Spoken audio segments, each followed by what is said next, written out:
us for this edition of SVB University, where we are discussing the dynamic topic of Medicare and Medicaid 101. People are so confused about the different programs that are out there, and for good reason. It can be quite confusing. So really excited today to bring on this amazing group of Seniors Blue Book partners. In the left-hand corner, we have Mr. Roger Campbell, who's joining us from Flagler Insurance. How are you this morning, Roger? I'm doing wonderful. How about you? Good, good. Thanks for asking, actually. I'm great.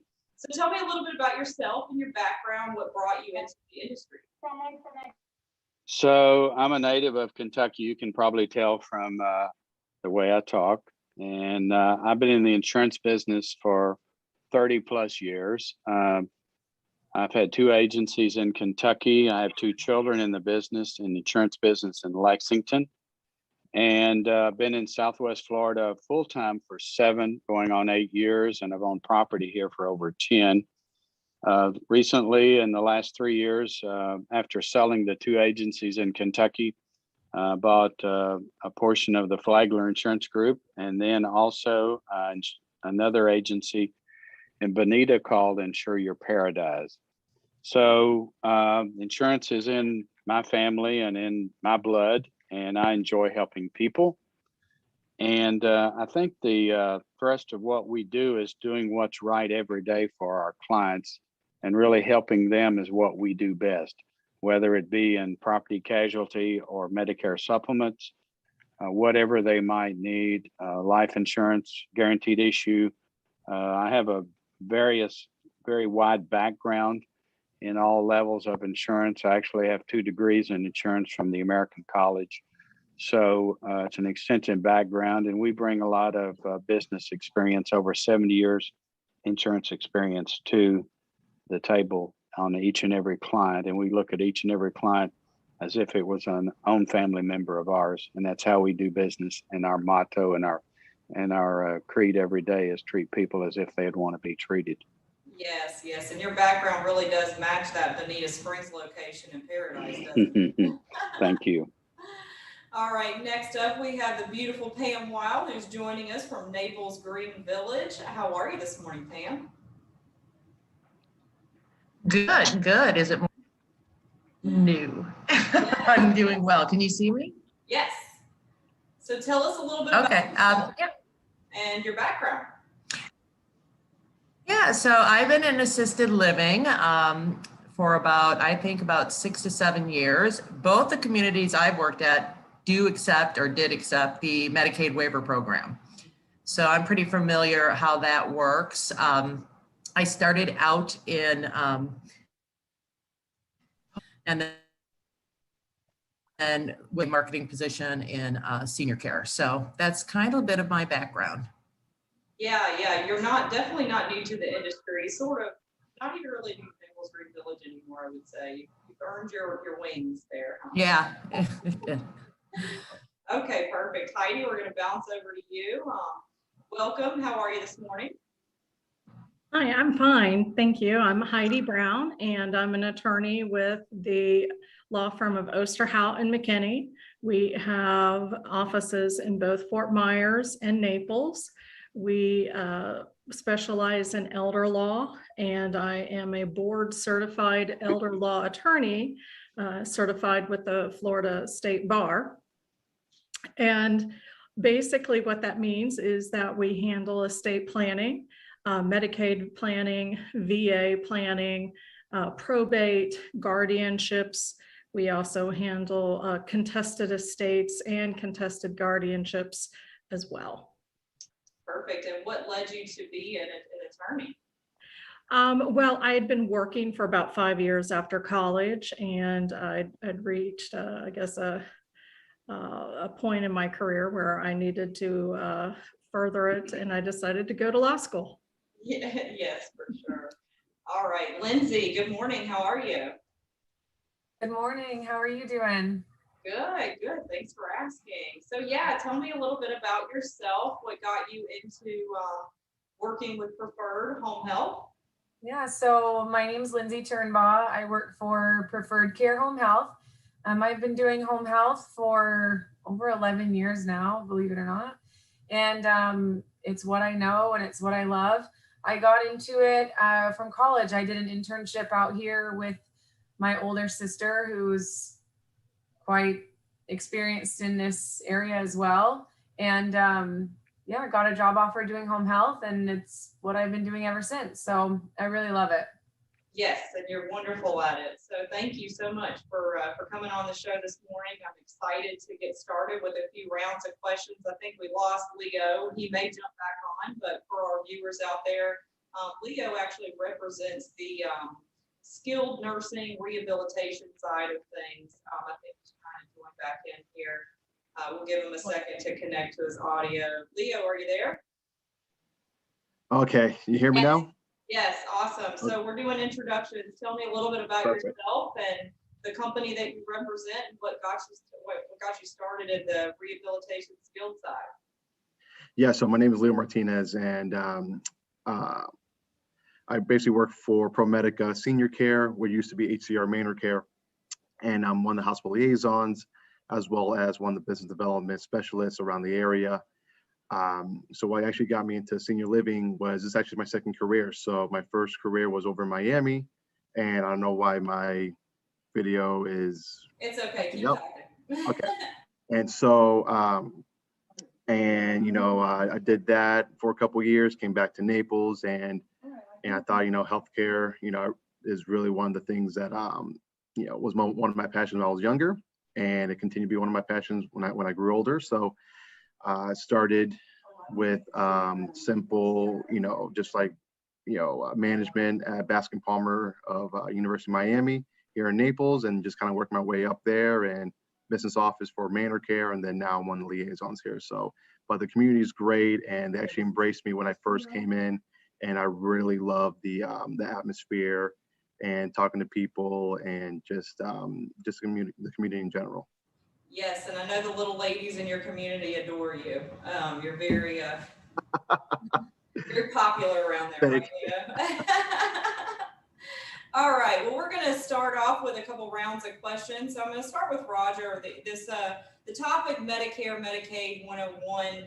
Medicare is really quite confusing, and sometimes people get Medicare and Medicaid mixed up. So that's why it's really great to have these conversations and talk things out. But tell me, when you turn 65, how do you get started with the Medicare process? Okay, so you do not automatically go on the Medicare health insurance program when you turn 65. Actually, what you should do, probably 90 days prior to your 65th birthday, you should go on to the Medicare.gov, or you can also go into the Social Security portal, and you can sign up to receive your Medicare card. I have a lot of clients that fail to do that. They think that they're going to get it in the mail, and that doesn't happen, because people move, and you might have Medicare or you may have health insurance with your employer, and you may not choose to go on the government Medicare program. So you have to go on to the website, and you have to enroll yourself. You have to elect to go on the Medicare health insurance program, Part A, and you have to elect to go on Part B if you so desire. Part A, of course, is the hospital coverage, excuse me, and then Part B is the medical coverage, which deals with the outpatient care, the lab tests, diagnostic screening, and things of that nature. So you have to actually opt in, and then there is a premium charged for the Part B program. The Part B program is based on your income, and those records are all in Social Security and Medicare, so they know exactly what your premium is going to be, and you're going to be paying the Part B premium on a quarterly basis. You'll get a quarterly bill for that, and I think the base rate is like $143, and so you'd pay a quarterly rate of that, which is a minimum for your Part B coverage, and then depending on your income, your AGI, then you may pay several $100s more per quarter. It's a variable scale. that depends on, but you do not get the medical insurance automatically. You don't go on Social Security Part A, and you have to opt into Part B. You have to request that through your internet portal. Yeah, and it gets a little confusing when people, a lot of people think that they have to take that Medicare benefit if they're still employed. A lot of folks that are turning 65 are still employed. So it's good to talk about that process. All right. If you could, Another point I'll make real quick is, regardless of what day of the month that you are turning 65, your Medicare coverage, if you so desire and you do not have coverage at your employer, then you want to opt into it. It starts the first day of the month, regardless of what day of the month your birthday is on. Yeah, absolutely. All right, we're going to jump down to Heidi.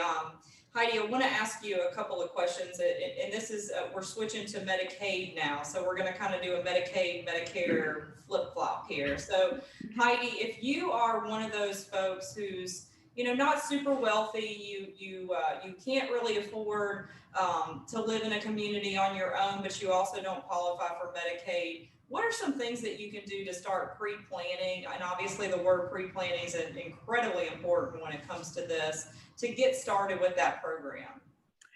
I think one of the most important things that you can do is to see an attorney who specializes in benefits planning.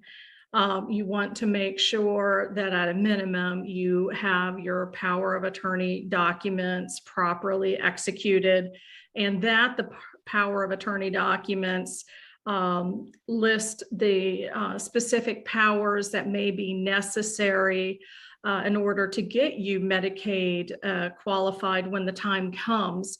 Because oftentimes when people are having to apply for Medicaid, they may no longer be well enough or feel good enough to come into the attorney's office to sign new documents, number one. And number two, sometimes they're no longer competent. So their power of attorney or perhaps their healthcare surrogate has to sign on their behalf.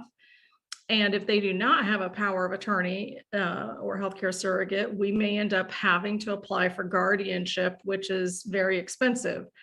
It can cost anywhere from $8,000 to $10,000. So the big takeaway is that you want to make sure at a bare minimum that you do have a properly created and executed power of attorney. I also mentioned you want to talk to somebody who specializes in benefits planning, and you need to do that at least 5 years before you think you will need help with long-term care. And long-term care is just basically help with your activities of daily living, like walking, eating, bathing, getting up out of bed by yourself, those kinds of things. And what a lot of people don't realize is that Medicare is not really geared right now to pay for those costs. People are shocked when they hear that. You know, we have people call our referral line all the time that say, well, I have really good Medicare and supplemental insurance, and it's devastating. So that's why these talks are so incredibly important. And I know having that durable power of attorney is absolutely essential. And you touched on a few things that's going to lead me to jump up to Pam, because and then we're going to go with Leo, who's off camera but still with us. So Pam, you're representing assisted living. Leo's here talking about skilled nursing. I want you to talk about the different programs. I'm going to have him kind of talk about his, but there's a difference, and this is where it gets really confusing. You've got your Medicaid diversion, and then you have straight Medicaid for long-term care. So as far as assisted living communities go, how does that process work? What does the wait list look like? And what are the steps to get into a community? Yeah, so it's not an easy nor a short process, and Heidi's right. Like, I absolutely, anyone who's trying to get on the waiver program, and there's only a limited amount of communities in Naples, maybe even in Fort Myers, that accepts the waivers.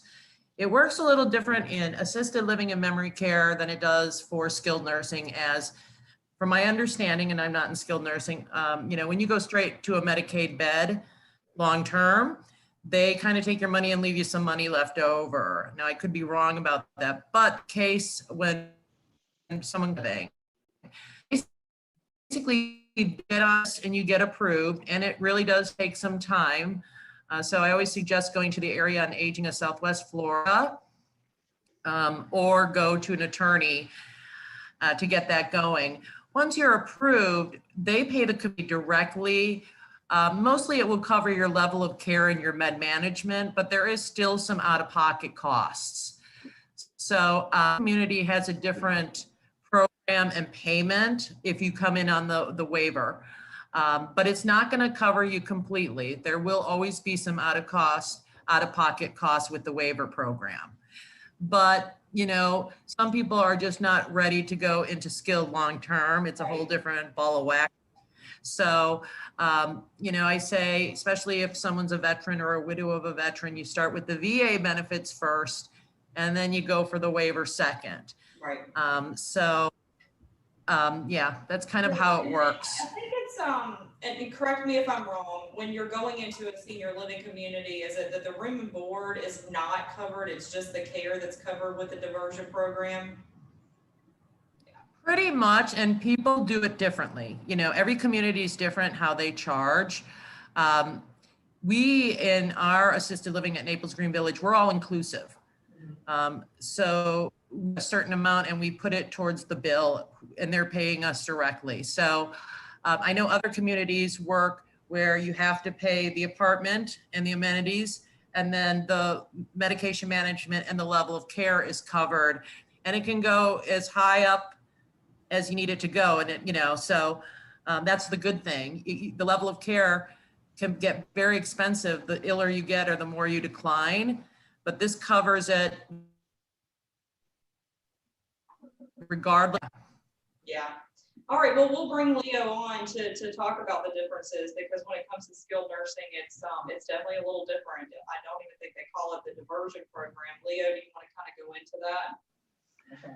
Yeah. So when a patient or when a person with Medicare, start with traditional Medicare, wants to have a skilled nursing therapy stay, they will first usually be coming from the hospital. Their 3 midnight stay will be their initial to qualify, and then they'll need a therapy need. So that's usually with like a IV antibiotic, or with a wound care vac type of need as well. And from there, then they'll definitely qualify for, to have Medicare through their rehab stay.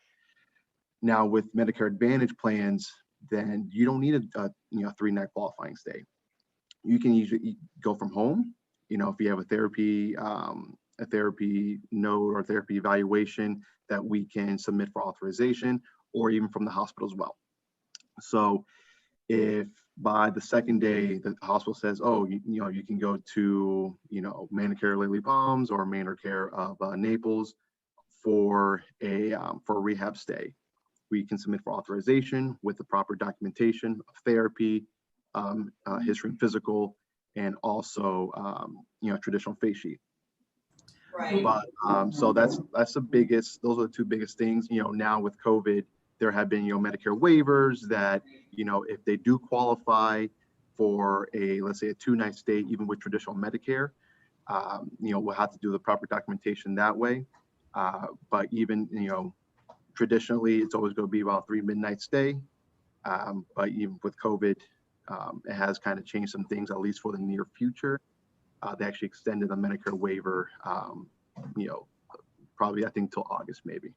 So when it comes to the differences between the Medicare diversion and the Medicaid diversion and Medicaid for long-term stays inside of a skilled nursing community, tell me what the difference is, because we were just talking about this with Pam. There's a certain percentage that the diversion pays, but when somebody needs that long-term care and they're unable to live in an assisted living and they have Medicaid, they qualify for Medicaid, what's the process? So you're asking what's the process for Medicaid through skilled nursing? Okay, so it is basically, we try to get a level of care once they come into the facility. Traditionally, they need to qualify the same way they need to qualify through community Medicaid. The only big difference is that Elder Affairs comes in, does a level of care, and then we'll send that to the Medicaid office. And from there, they'll be, either approved or denied for institutional Medicaid or ICP Medicaid. So it's still, you still need the same parameters. Right. You still need the same things. If you have, let's say, assets and things like that, you may need to go to a Medicaid lawyer or a trust in the state's lawyer. Heidi. But yeah, exactly. And so, in that aspect, it's traditionally pretty much the same. It's more on the clinical side that, we had to kind of follow through with our thing with Elder Affairs and send that documentation to the Medicaid office. Perfect. All right, Lindsey, this is the perfect segue. We're talking about coming out of rehabilitation, and we're going to need some private duty home care probably as well, which your sister company does. But as far as preferred care, what does somebody do to get started with that when they're leaving the facilities, the skilled nursing facilities? So I work for Preferred Care Home Health. We are a Medicare certified home health care agency. So we provide the skilled care in the home. If someone is leaving a skilled nursing facility, each facility usually has a social worker that will facilitate the discharge. At that time, they'll give us the necessary paperwork that we're required to have to start a patient.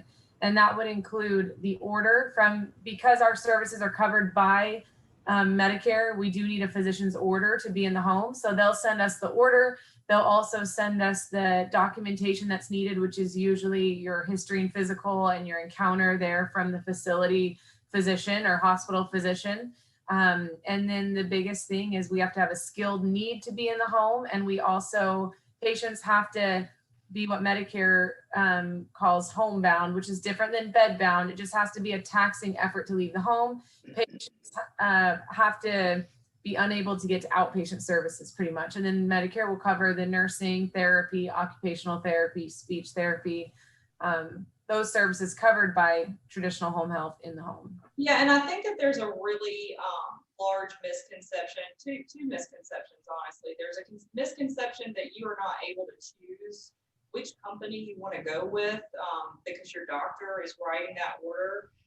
And the second misconception is that home care and home health certified Medicare home care companies do the same thing. So first of all, let's debunk that myth. If you do your research, which you absolutely should, that's why all of you are watching today, is you want that education piece. Tell everybody what the process is if they if they prefer to use preferred. Yeah, so patient choice is number one over what any social worker, case manager, physician recommends. Patients always have the choice, and that overrides any recommendation.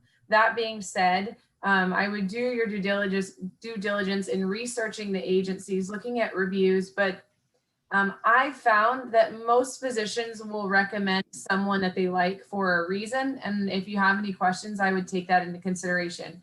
I know we work a lot with surgeons, and some of the benefits of their patients going with us is we have teams that know their protocols, right? And exactly what the expectations are when it comes to rehabbing in the home and what the physician wants us to do. A lot of times, if you have a close relationship with the physicians, you have their cell phone contact information to reach them after hours on weekends if things come up. So I would definitely take into consideration your physician's recommendations. But if you've had a history with someone, a rapport or relationship with a therapist or nurse, that obviously plays a big part as well. Sure. And when you're being discharged from rehabilitation, home is wherever you are. So you could be at Naples Green Village, you could be at home, you could be at, wherever you are, that is where your home care and home health does follow.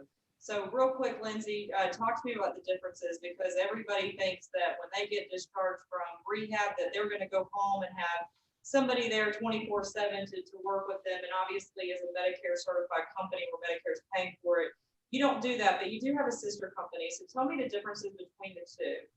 Yeah, this topic gets really confusing because I found in my years of doing this, it's different from state to state. And you know, living in Florida, we have a lot of snowbirds. So people have experiences up in northern states and come down here and think it'll be the same.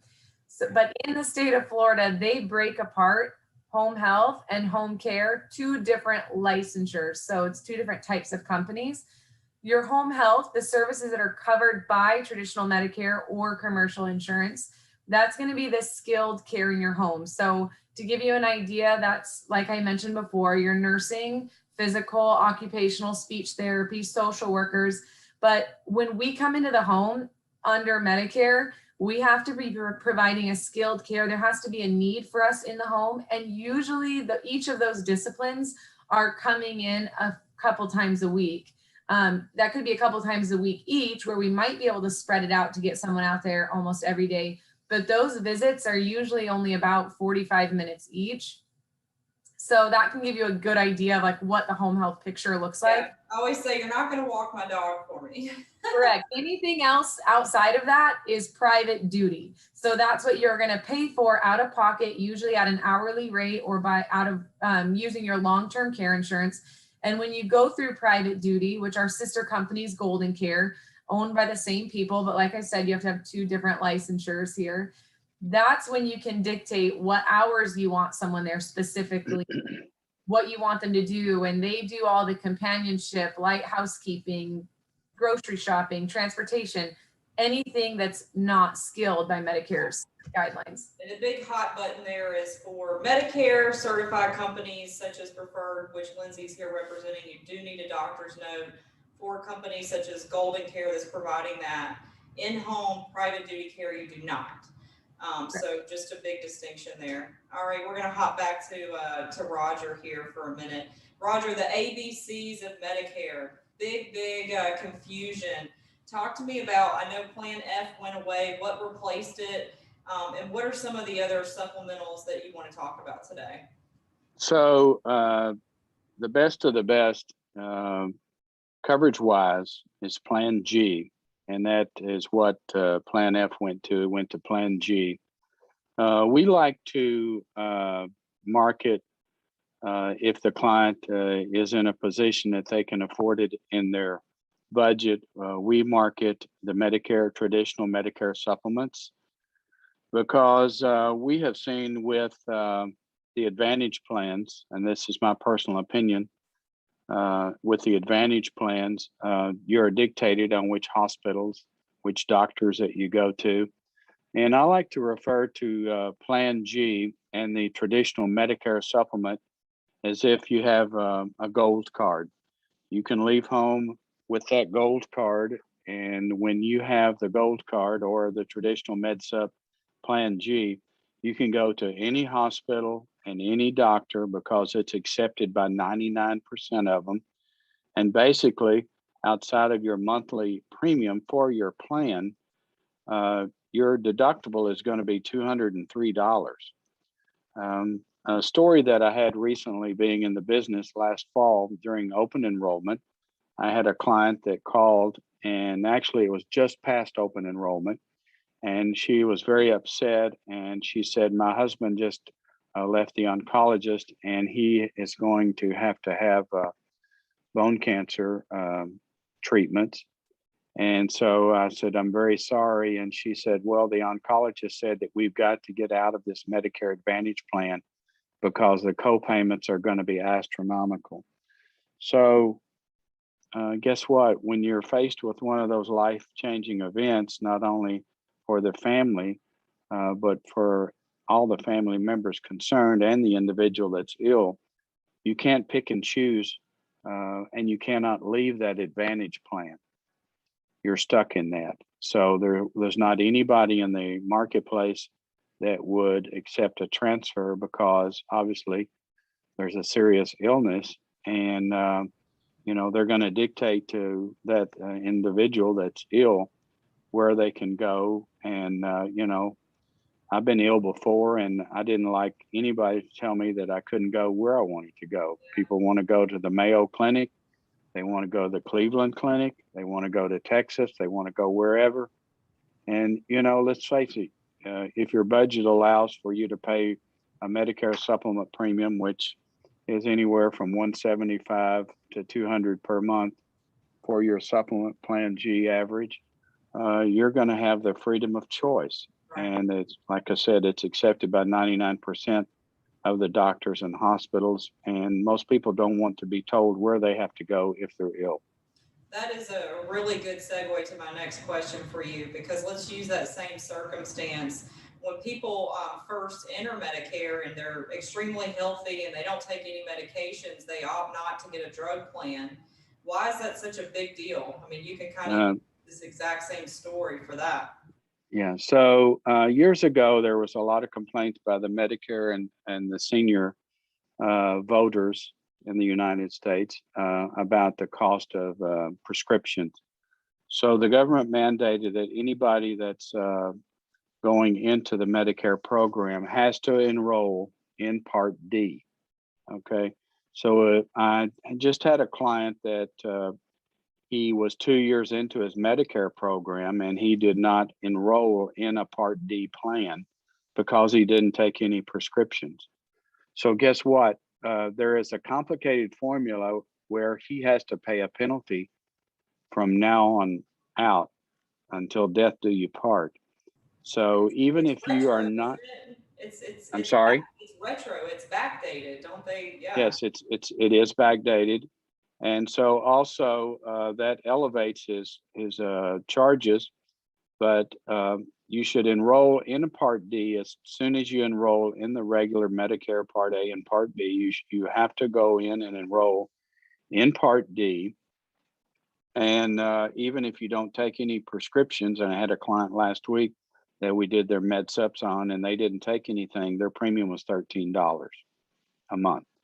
Okay, so most of our clients go into Medicare.gov and they enroll in Part D. Some agents sell Part D, but we like to train and teach our clients to where they can be self-sufficient. They can go online and choose Part D, and there's plans are offered. Part D is offered by CVS, Walgreens, Publix Pharmacy, and always choose the 90-day supply. You're always going to get the best price on that, but you have to enroll in Part D or else you're going to have a substantial penalty that's going to accumulate. Yeah, and imagine if you're going through a catastrophic health event like we just discussed, and that's the last thing that you need, that you're going to need Exactly. medications. You're going to need those Yep. medications badly. All right, we use the word retroactive. Heidi, I'm going to bounce back over to you. Is Medicaid actually retroactive? Is it still retroactive? Unfortunately, no. It used to be that if you applied and you were eligible, not only could you get eligibility in the month you applied, but you could go back potentially 3 months in the past. Unfortunately, we're no longer allowed to do that. And the Florida legislature just enacted a bill that makes that ban permanent. So it would take an act of the Florida legislature to overturn that. So what that means is when you apply for Medicaid, either for skilled nursing or for the long-term care waiver, which would be for assisted living, the earliest you can ever get approval is the month that you apply. Yeah, yeah. Now, I know we're talking about Medicaid and Medicare, but let's just go ahead and bounce into the VA part of that too. I know the VA used to be retroactive as well. What are the differences in some of those? Because VA also didn't have your look back period, so you do now. So talk to me a little bit about, for those veterans out there, we appreciate your service. Thanks for watching today. Let's talk about what we can do for our vets. Okay, so the biggest difference between Medicaid and when you talk about VA benefits, I'm assuming that you're talking about either VA pension with aid and attendance or VA disability compensation. So the biggest difference between Medicaid and VA is that Medicaid is it's sort of like a health benefit that pays the medical provider. Whereas with the VA, whether it's the pension with aid and attendance, or it is the disability compensation, the VA is going to pay money to the veteran. And if the veteran has passed away, to their surviving spouse. The other ways that Medicaid and VA can differ is that they have different asset and income rules. For the VA, they will look at, for aid and attendance, they will look at how much your net worth is. And that is both the assets of you and your spouse plus your annualized income. Medicaid will also look at the income and assets of both you and your spouse, but the limits are very different. So if a single person goes on Medicaid, they can only have $2,000 in countable assets and $2,382 in income each month. If it's a married couple and both of them are going on Medicaid, they can only have $3,000 in countable assets, which isn't a lot. And then if it's a married couple, but only one of them is going on Medicaid, the one who's going on Medicaid can have $2,000, and the spouse that is not on Medicaid can have up to $130,000 and change. Yeah. And those rules are always changing. That's why it's so Yes. important to speak to a professional like Heidi, for sure. Now, Heidi, you work, you have a lot of different service lines at Osterhout and McKinney. Correct. Do you do VA benefits with folks as well as Medicaid benefits? I know you do wills, trust, power of attorney, everything full service, but that's something that you help your clients with as well, right? Correct. So for the VA benefits, we are primarily helping people with pension with aid and attendance.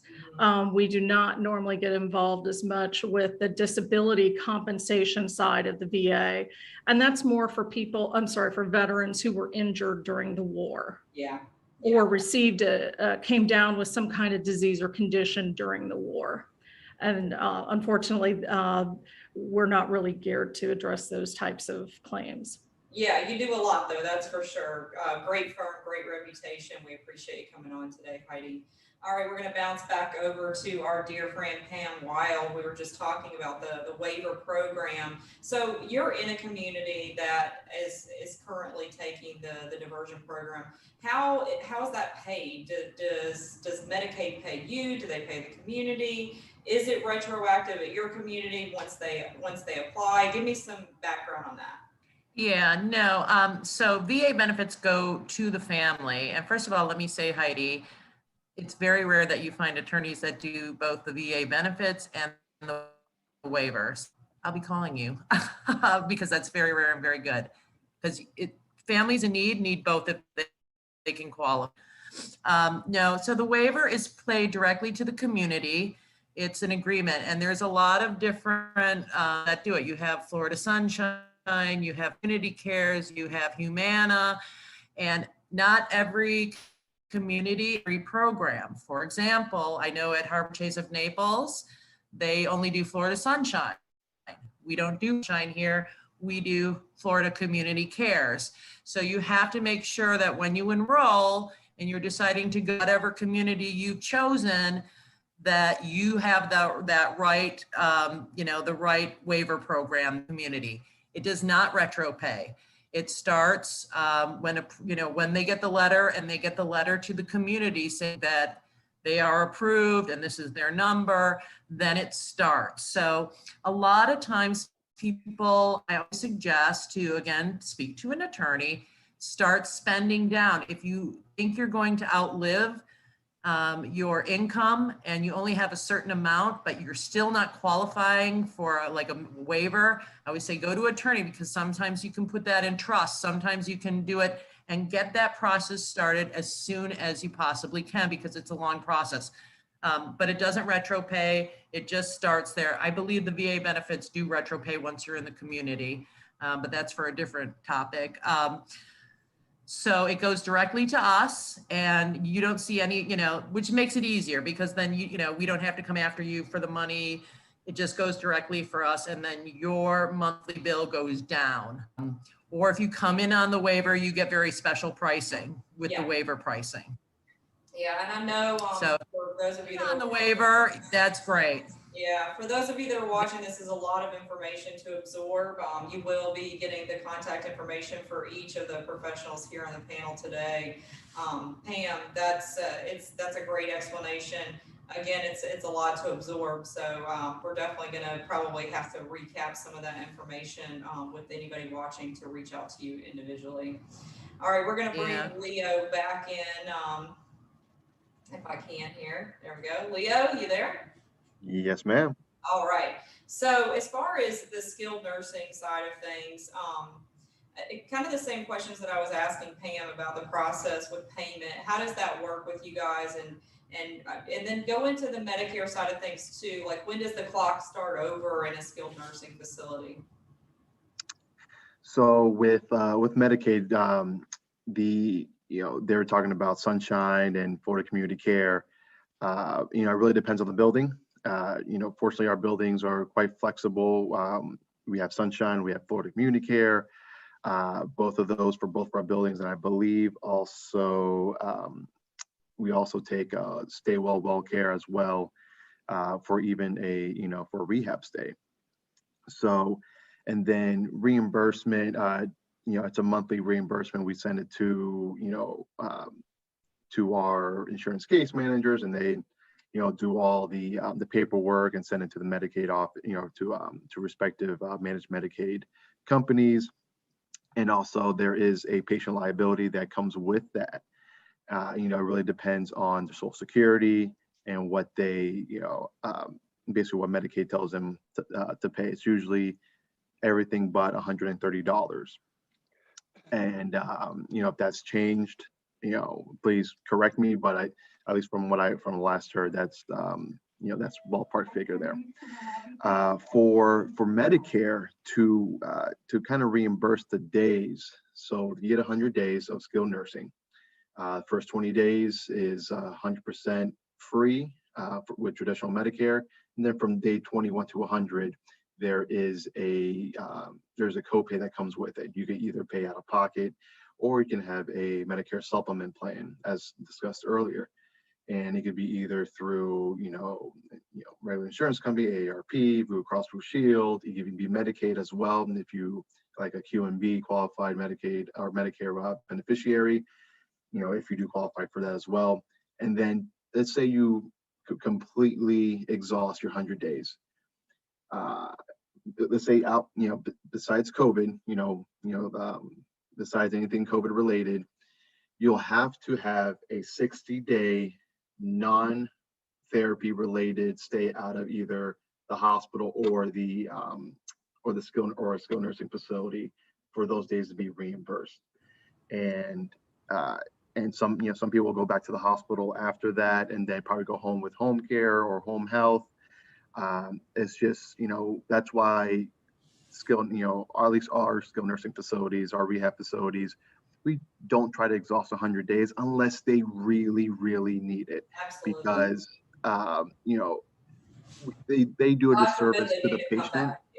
Yeah, they do a disservice to the patient, because if they do need more rehab once going, if they go home, they need to go, a little more inpatient therapy.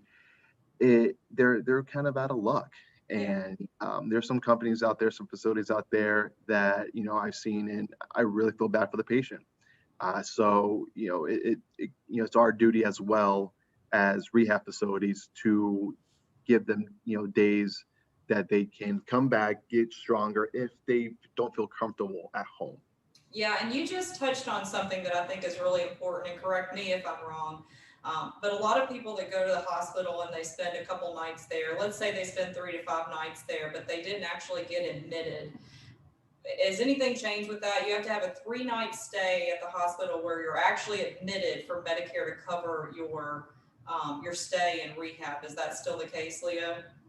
Traditionally, that is still the case. Under COVID, since there was a lot of influx of patients going to the hospital, they kind of waived that, and they're still kind of waiving that right now. Actually, today or yesterday was the last day supposedly from a couple months ago, they kept renewing every 3 months. So I think it was first April 21st. I think now is July 21st. So it was really important to discuss that. So folks, when you go to the hospital, you need to make sure you're talking to your admissions and social workers to make sure you're actually admitted. That's incredibly important, especially in this day and age. All right, so Lindsey, we're going to wrap things up with you. We've talked about a lot of stuff here, and when people are coming out of the hospital and rehab and they're looking for that, it can be very confusing. So I just maybe just summarize for me a little bit about what the next steps are when somebody wants to get hooked up with your services. Obviously, they need that doctor's prescription, and they don't have to use whoever is recommended necessarily. So if they want to get started with Preferred, tell me that process and any closing remarks that you want. Yeah, so the biggest thing is you just need to make contact with the home health agency. We are more than happy to help anyone that would like to try our services, and they can reach out to our office. That number is 239-262-2400. When they're coming out of the hospital, the social worker will give us access to their chart or all of their paperwork. If they have been discharged home from the hospital or already home and think they could benefit from services, we have a whole team of community liaisons that do exactly what I do. And we have a lot of relationships with the physicians in town. We will help track down all the paperwork that's needed. So again, you're going to need an order. You need to have a encounter or progress note. You have to see your physician, whether it's in the hospital or at home, for what we're treating, because our nurses and therapists can't act as physicians in the home. We have to take orders from a doctor. So like I said, we can track all that information down and hold your hand throughout that process, let you know what you need to do, and guide you to get the services qualified by Medicare or insurance. And just like with Leo, like if you have another incident, how does that work? Is it, how many days do you get for home health per incident? Yeah, so Medicare home health is not as cut and dry. I don't think as skilled nursing, there's not a certain amount of days. The big thing with home health is it's all goal oriented. So when we receive a referral for a patient and we come out and do our evaluations, we're going to assess where the patient was prior to the incident, where they are now, and what a functional goal is. And then we'll determine how often and for how long we'll need to come out to reach that goal. Medicare works in 60-day episodes or 60-day episodes, but we report every 30 days to Medicare as to what our plans are. If we reach that, say we think we're going to get a patient better, like if we reach that goal, say in 4 weeks, and we get to that goal point and the patient needs more, it's a matter of writing an order and extending care. If they reach that goal before our anticipated date, we are required to discharge, because we have to show with Medicare that we're either educating or progressing with each visit that's done. Yeah. That being said, there is no limit on home health. So that's exactly what I was going to ask you. Is there like a cutoff? So that's good to know. Right. So if we rehab a patient from, say, a total joint replacement or an orthopedic surgery, and we discharge them, and the next week they bump into something and get a wound or a skin tear, that's a new diagnosis. Mm-hmm. We can start services over. We evaluate that situation and then create a treatment plan for it. Also, another good example is if we say we rehab a patient from an orthopedic surgery and they have, heaven forbid, a fall that results in a change in condition, then we reassess. So that's kind of how Medicare works. It's all oriented. That's perfect. All right, guys, that's all the time we have for today. I want to thank you for tuning in. Please reach out to each of these panelists individually. Their contact information will be in the chat. I appreciate you tuning in today and look forward to our next educational panel